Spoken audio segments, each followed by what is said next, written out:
Now that we didn't think reflection was complicated enough, we're back to reflection. Polarization also happens when we reflect light. So when this light beam reflects off the surface, the beam that comes off is polarized, where the electric field is parallel to the surface, as you can see in this picture, and the refracted ray is unpolarized.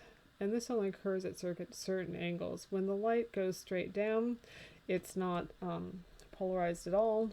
But as we get closer and closer to a critical angle, which is called Brewster's angle, then we get more and more of a polarized ray.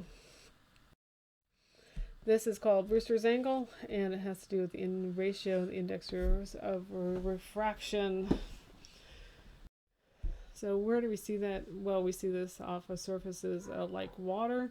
So here we don't have a polarizer, and we see a lot of light that's reflected off into our eyes, and so we can't see into the water. But however, if we put a polarizer on that blocks out the reflected light, when the light is at that particular angle, then we can see into the water. This water looks kind of dirty and rusty, but we don't see any of the reflected rays. We see the rays that are coming directly from inside the water. Next, we're going to look at a couple examples of polarized light coming off of a surface.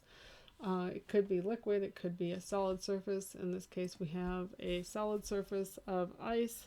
And what angle is the light polarized? Remember, light is not polarized at all angles. If we're going to have light reflecting straight up and down like we did with the thin film, then it's not polarized. It's only polarized at these particular angles called Brewster's angles. And we already have a critical angle, so we're going to have to call this something else. So here we take the inverse tangent of nt over n initial. So here we have the inverse tangent of 1.309 divided by 1.0 for air. So our critical angle, Brewster's angle, is 52.62 degrees, and it actually asks us for that angle, so we need to take the complement. 90 minus this is 52.62, because this is the 52.62. So what's that angle? Is 37.3. For Brewster's angle, the light is polarized perpendicular to the plane of the surface, so the electric field would be coming out this way. Another example, here we have a beam of light on fused quartz where n is equal to 1.46. Find Brewster's angle. So again, we're going to do theta b is equal to the inverse tangent of nt.